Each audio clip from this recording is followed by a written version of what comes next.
But the word of Allah Most High is always truth. Hence the word earth or land in the verse does not refer to the whole earth. To which land, then, does it refer? The answer is clearly present in the Torah and Psalms. It is even there in the Gospel as well in present translations of the Gospel. This is unrecognizable. It is the Holy Land, but all translations use the earth.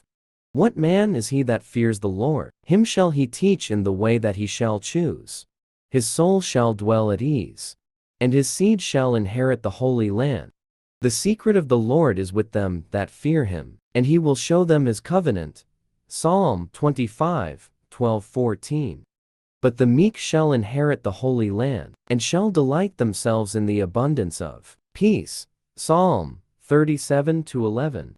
The righteous shall inherit the Holy Land, and dwell therein forever, provided that they remain righteous. Psalm 37-29. Blessed are the meek, for they shall inherit the Holy Land. Matthew 5-5. The proof that the word earth or land in this context refers to the Holy Land is to be found in the Quranic text that declared that the Israelites would commit facid, awesome oppression and wickedness in the earth or land on 2 occasions. And we gave clear warning to the Israelites in the book that twice would they commit facid corruption and awesome oppression on the earth, and be elated with mighty arrogance, and twice would they be punished. Quran, Banu Israel, 17-4.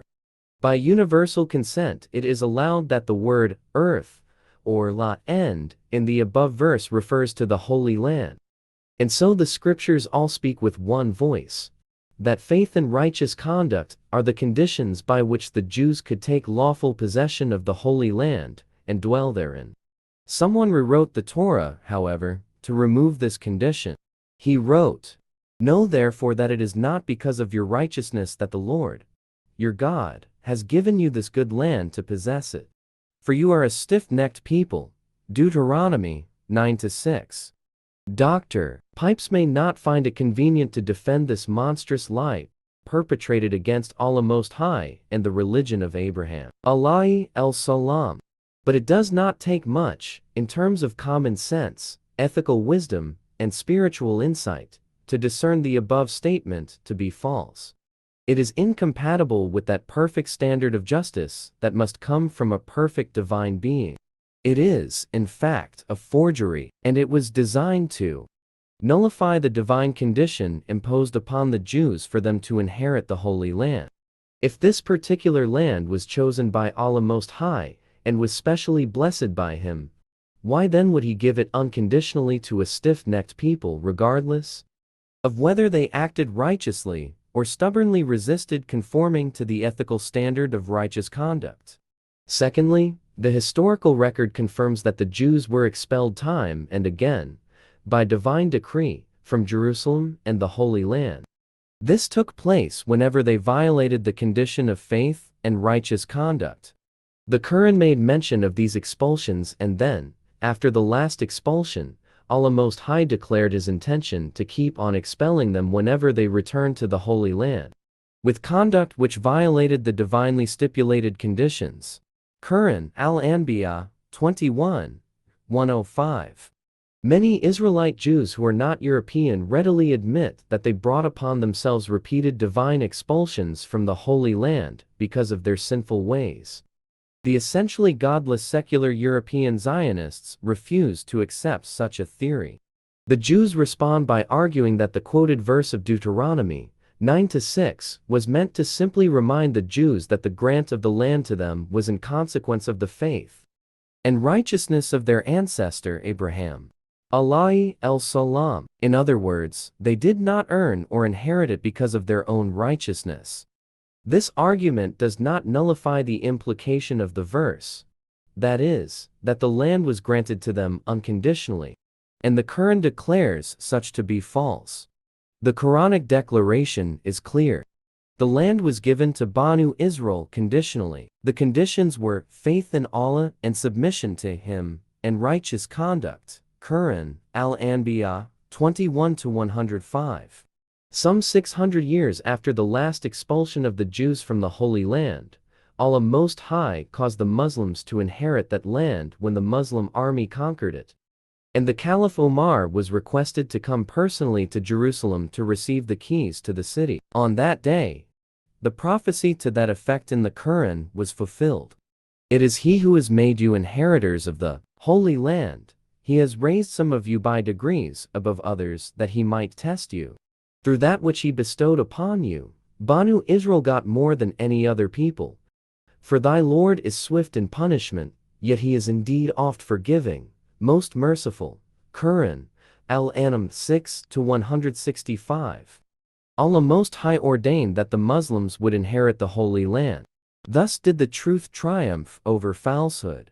When they did take control over the Holy Land, they continued to rule over it apart for a brief period for more than 1200 years.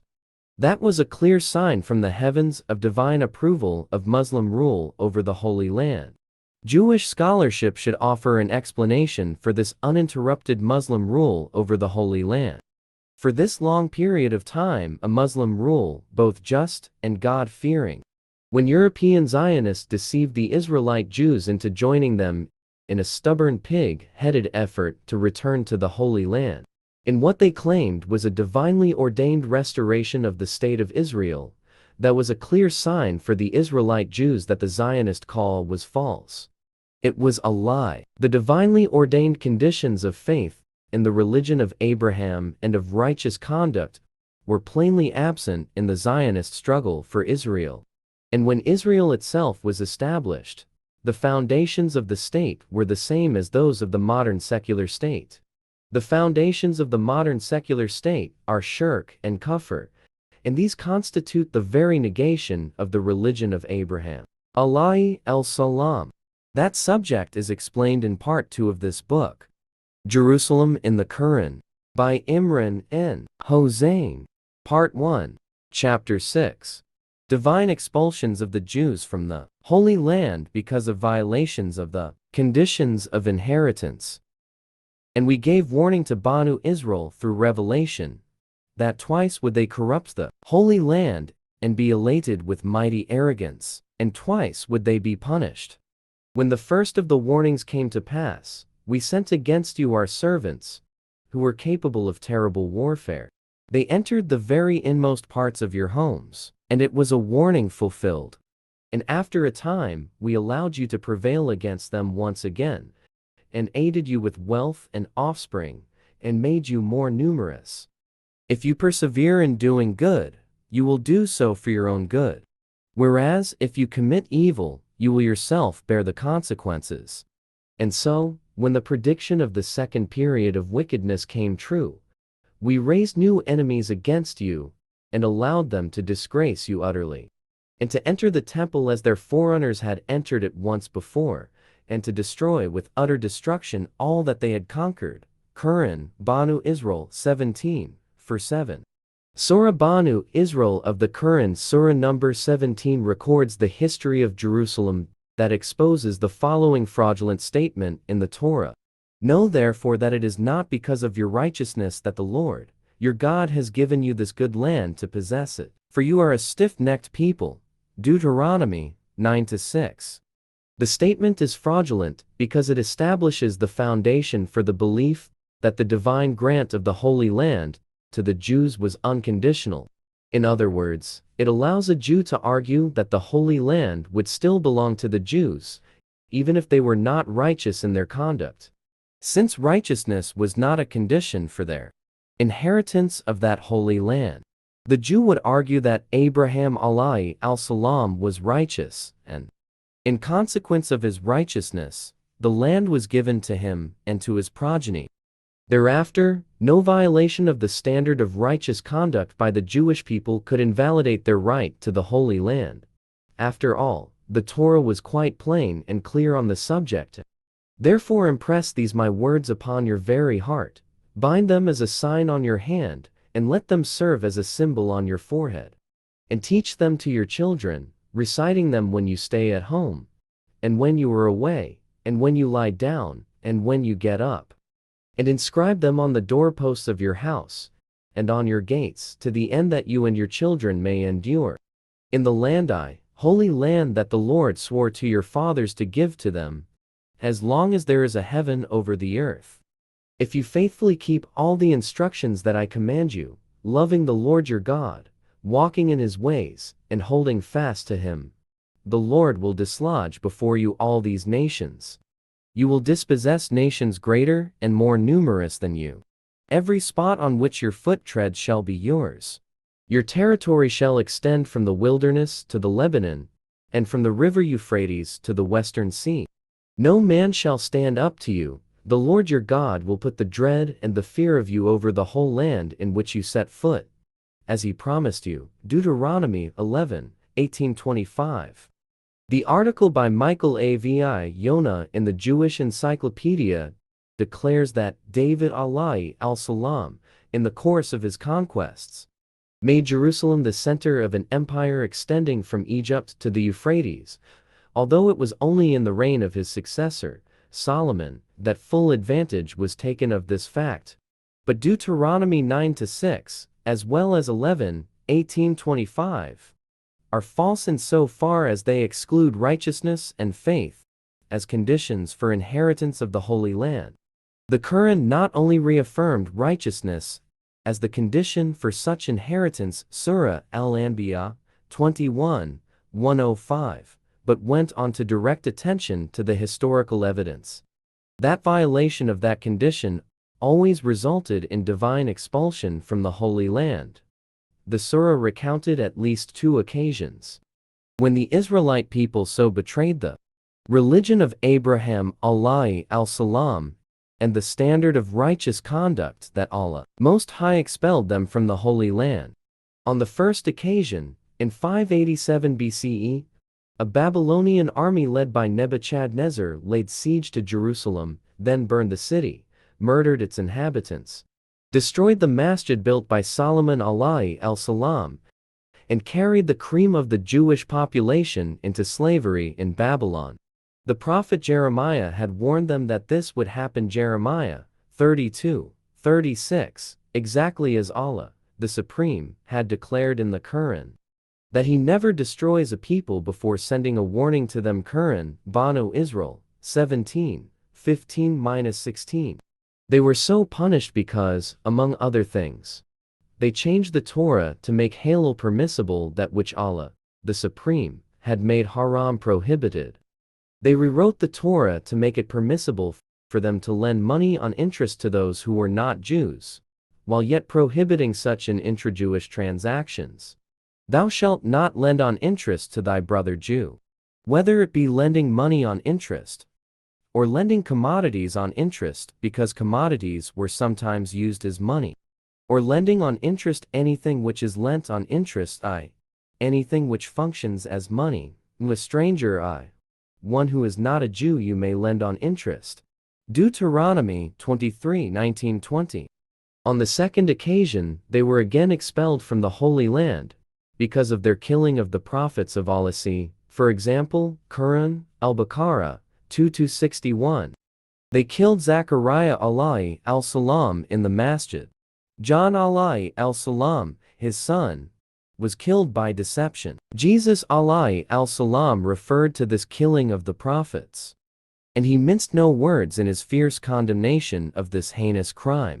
This is why the wisdom of God said, I will send them prophets and messengers, some they will kill, and some they will persecute. It was that the blood of all the prophets shed from the foundation of the world might be charged upon this generation of Jews, from the blood of Abel down to the blood of Zachariah, who was slain between the altar and the house of God. Yes, I tell you, it will all be charged upon this generation. Luke 11:49-51. Finally, they boasted of how they killed the Messiah, Jesus, the son of Mary, but Allah, the all-powerful, saved him from death. That they said in boast, we killed the Messiah, Jesus the son of Mary, the messenger of Allah. But they killed him not, nor crucified him, but so it was made to appear to them. And those who differ therein are full of doubts, with no certain knowledge, but only conjecture to follow, for of a surety they killed him not. Quran, Al-Nisa 4-157. It was after this that Allah Most High punished them for the second time. A Roman army led by General Titus besieged Jerusalem in 70 CE. Titus destroyed the city of Jerusalem, murdered the inhabitants, and expelled the remnant of Jews from the Holy Land. The masjid was again destroyed, and soldiers tore it apart, stone by stone, in search of melted gold, exactly as Jesus alayhi al-salam had warned, and prophesied, not one stone will be left upon another, all will be thrown down. See Quran, Banu Israel 17, verse 7. And we gave clear warning to Banu Israel through revelation, that twice would they corrupt the Holy Land, and be elated with mighty arrogance, and twice would they be punished. When the first of the warnings came to pass, we sent against you our servants capable of terrible warfare. They entered the very inmost parts of your homes, and it was a warning, completely fulfilled. And after a time, we allowed you to prevail against them once again, and aided you with wealth and offspring, and made you more numerous than ever. And we said, if you persevere in doing good, you will but be doing good to yourselves. And if you do evil, it will be done to yourselves. And so, when the prediction of the second period of iniquity came true, we raised new enemies against you and allowed them to disgrace you utterly, and to enter the temple as their forerunners had entered it once before, and to destroy with utter destruction all that they had conquered. Quran, Banu Israel 17, verse 7. Soon shall I show you the homes of the wicked how they lie desolate. Quran, Al-Araf 7-145. The Quran referred to the temple that was twice destroyed as Al-Masjid. But just before doing so, it described the miraculous journey of Prophet Muhammad alayhi al-salami, al-Isra, and Miraj, as a journey from Al-Masjid al-Haram in Makkah to Al-Masjid al-Aqsa at the distant temple. Glory to Allah who did take his servant for a journey by night from the sacred mosque to the farthest mosque, whose precincts we did bless, in order that we might show him some of our signs. For he is the one who hears and sees all things. Quran, Banu Israel 17-1. The masjid of the Quranic verse, which was twice destroyed, could not have been any other than the masjid built by Solomon alayhi al-salam in Jerusalem. The Prophet alayhi al-salam himself confirmed this. It is this same masjid that is described above as Masjid al-Aqsa.